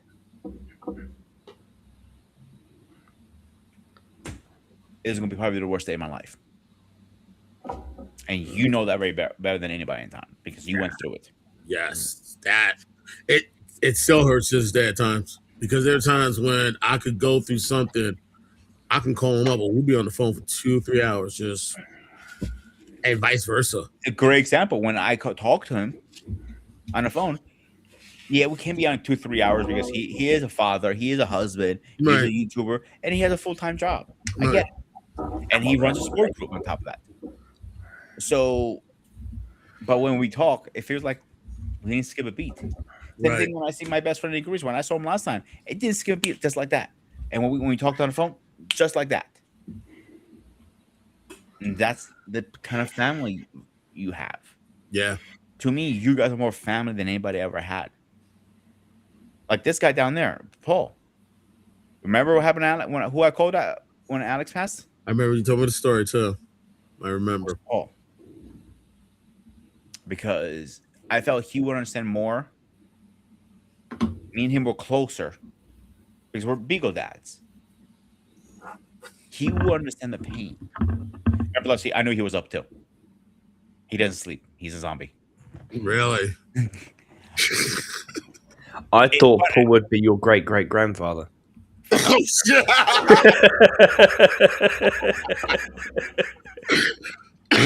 You've reached your limit. He's afraid to find out though. Shut the fuck I'm sorry. You I had to put that don't one you in. start with the DNA shit. He's afraid to find out. But seriously, I called Paul. But if Paul knew I was about 30 minutes away from you, I think was it right, Paul? Mhm. He would have got in his car. I didn't tell him I was in Jersey Mm. because I knew he's a father and a husband. His wife was like, "Where the hell are you going at this hour?" He has some answering to do when he gets home. I'm not gonna put him in that situation. Honestly, when I told my best friend about what happened, he was like, he lives in North Carolina. He was living in North Carolina. He lived in Raleigh. And he's like, bro, if you need me, just say the word. I know I'm 10 hours away. I'll be there in 6. Do I need to bring my tools? I was like, bro, you don't need to bring your tools. I got a handle. And that's my point. I know we're off subject, and that's a fine. We're about to shut down in a minute. But same to you, Anton. I know we didn't know each other very well at the time. But when I told you about Alex, what was my reaction? Ooh. I still see the hurt in your face. I can still see how much it bothers you. It was like, damn. I love Apollo with death, and like now he's learning slowly to sleep upstairs with me, and like he has a habit. He likes laying his chest right on my chest, like Alex used to do. I'm like, some things he does, he reminds me of Alex, but in a good way, right? And some things he does, like, well, if Alex was around, he would teach you a little better. But it does a good thing for me. You know what I'm saying? That is my way to move on a little bit. I say move forward. I say move Also thing heal forward. at the same time. Say that again. Exactly. Also heal at the same time. Yeah, he's my emotional support animal, I call it. Everybody has their own way of healing way. Right. Some people say it was way too soon to get a new dog. That's their opinion. You don't have to live in this house and make that opinion. Right. I'm okay with my choice. My sister went through that when she lost her cat. And I remember when we had a family gathering, she was talking about it. And I could tell it was like how much it still bothered her. And the first thing I did, I just put my hands on her shoulder to let her know it's okay. It's okay. It's okay to feel this way. There are moments that I can speak about it, like right now. Yeah. There are moments I break down like it was yesterday. Oh, wow. Yeah. And I remember after Gina's funeral, like I was so busy making sure things were in order. I remember there were times my wife was like, how are you doing? Like, how are you doing? Are you okay? And I remember when I was typing in ChatGPT about the situation, and when it made me realize like everything that went down, I just started to cry because it made me realize, bro, look what you were able to do. Here's a very difficult situation, but you kept it together. You kept your head on. You took charge. You didn't do it because you wanted attention. You did it because it was the right thing to do. And at the same time, my sister-in-law, Gina, she didn't just see me as, oh, that's my sister's husband. She saw me as her big brother. I totally get it, bro. I'll give you another scenario. About 2.5 years now, almost. November 30th. I'll never forget that day. Paul knows where I'm going with this already. Came home from work. Mom looked at me like, what were we having for dinner? I'm like, I got to do a show in a little bit. Let me grab something from Wawa. Wawa's literally right behind this wall across the parking lot. I'm literally neighbors with him. I can walk there in less than 3 minutes. And Paul, quick check of where I'm at. Yeah. So, average day. Short version of the story is a fight broke out a 17-year-old kid gets shot in the neck and dies instantly by a 25-year-old. Wow. I witnessed everything. Wow. I was the one getting anybody out of there. Like, I just reacted. I didn't think. I just reacted. Anyway, long story short, for a full year, I can close my eyes and hear the gunshots still. That is not something that's going away very soon. Exactly. People are calling me, even CQ. Like, he goes, like, I was talking, like, hey, how you doing? Like, forget about me, bro. He goes, what about you? You just went through that. And I asked him a question. I'm like, dude, you've been through this. Does it ever go away? Like, he goes, I can't answer that because I went through combat. Right. 2 different fucking things, he goes. That's expected. Yes. You didn't go, you want to get fucking dinner. And except getting dinner, you got a deaf kid in yourself. Yeah. It's not the. I'm telling you right now, seeing someone die in front of you is not the easiest thing in the world. No, it's not. The worst thing in the world. No, it's not. And I wasn't there when my sister-in-law passed. My wife was there, and my brother-in-law, the one in the Marines, he called me up, and I'm like, "What happened?" And he's like, "She has no pulse." I was like, "They haven't called us." He said, "No, they're waiting for a doctor." And I was like, "So she's gone." He's like, "Yeah, he's gone. She's gone." And I was like, "Okay." They haven't called it yet, but they're probably going to call it the next few. But I wanted to let you know. I was like, all right, thanks, little bro. And my daughter was here. And I told her. And she was hurt, but she was, she knew this was going to happen. And I told my other nieces and nephews, and they were not shocked, but they kind of was just like, they finally had a chance to exhale. Like, she's gone, bro. Like I use Alex again for example. When we got to the vet hospital in Jersey, he wasn't breathing for a while. They told me we want CPR. They grabbed my arm and go, your dog has me doing CPR. Like, I go, yeah. And I'm waterworks. The nurse grabbed my arm and says, he'll be fine. We'll do the best we can. The doctor came in and out 3-4 times. We're working on him. But after 20 minutes, they told me straight up, like, usually animals don't come back after this point. And I remember kissing him when they brought his body in, lifeless. Never expected him in a million years that day. Both said it perfectly. And he said, in 24 hours, my life changed. And it did. It did, yeah. Same thing with my sister-in-law. Yeah. After that, we the one good thing about the hospital she was at, she used to work there, and a good number of the nurses and some of the doctors, also remember her. So there were some things that they didn't do. They extended, like after she passed. Sometimes they'll let people stay there for a few minutes before they have to move her. They gave us like a good 45 minutes to an hour.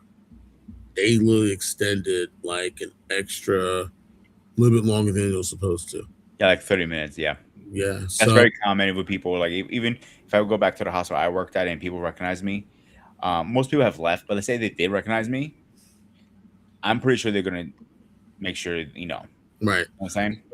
When I we're coming to the end. Let's start getting our final thoughts in. Let's get Anton first, Paul, and Greg last, and I'll always close out with the updated schedule. All right, Paul, go ahead. Did I say Anton or Paul first? Okay, I'm sorry. Paul, you go first. I'll go first. Yeah, I mean, I think that the idea of forgiving or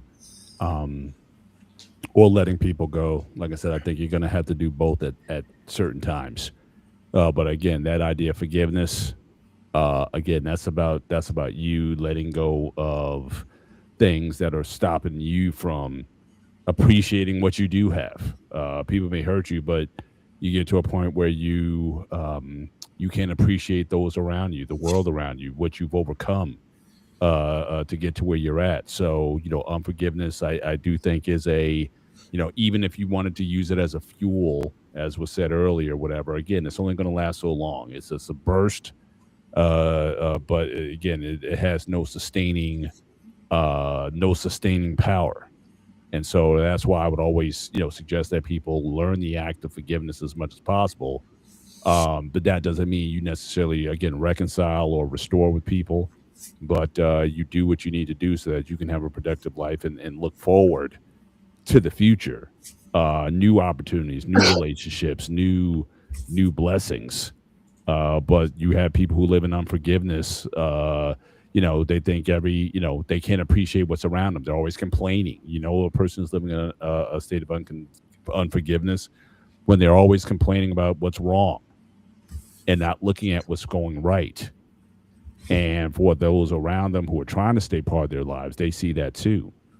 And again, they don't become the nicest and most pleasant people to be around. So forgiveness is about protecting yourself and you doing better so that you can then be a blessing and benefit to other people. So just do that. But it's okay. There's certain people who don't need to be in your life anymore, who don't belong in your life anymore. People come into your life for a reason. Some people come into your life for a season. And it's okay to let those things go. But again, let go any kind of hate or bitterness. Let those things go so that you can go in and be your best. So that's all I got.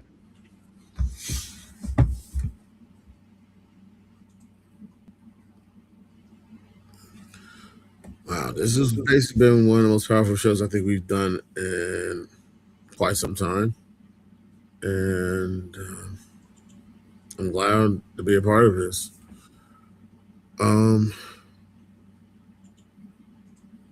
Usually it's always hard to forgive the individuals that we've always valued and appreciated who've hurt us.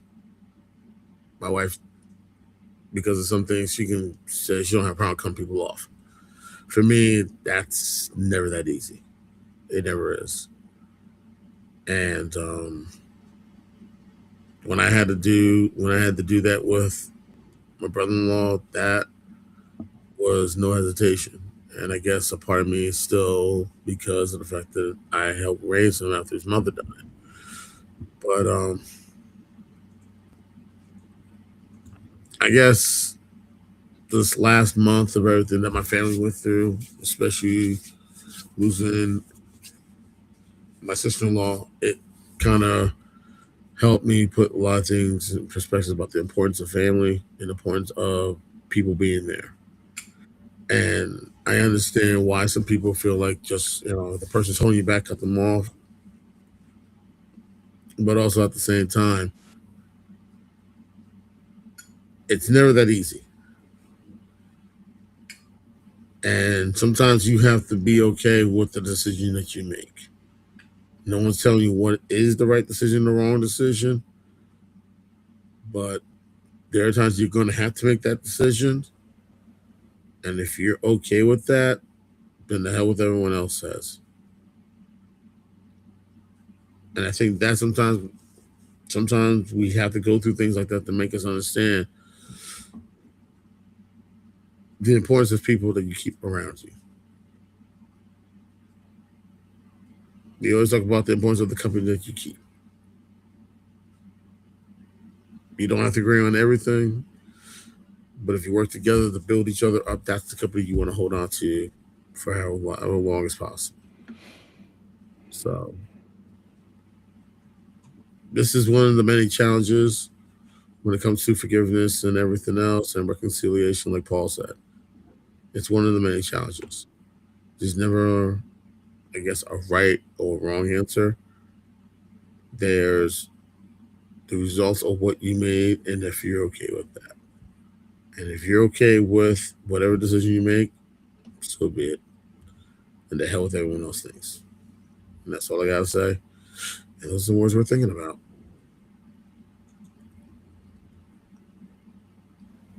I don't have much.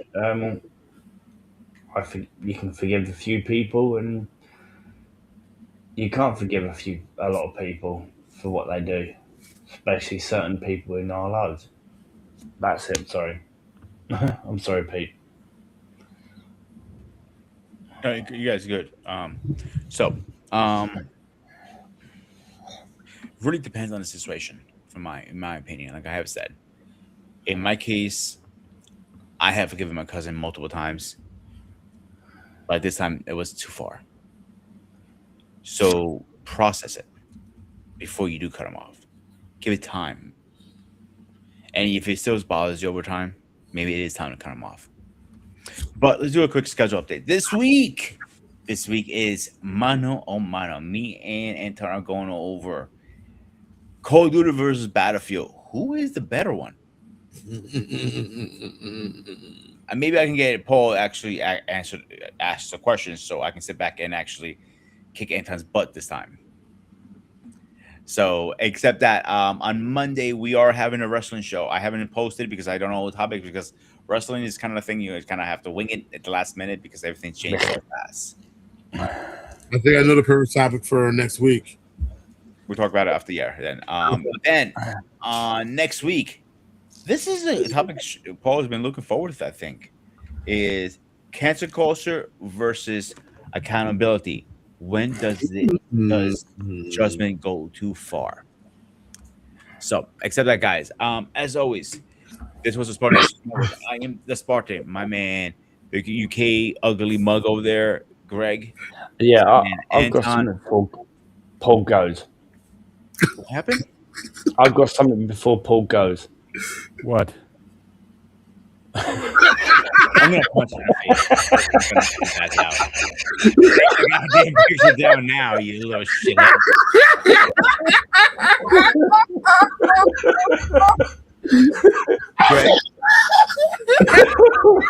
Greg, turn your camera off for a minute. I want to see you when I say this. Turn your camera off for a second, dude. All right. You want to keep playing this game? You do understand, as the CEO of this network and your boss, I can suspend your ass very easily.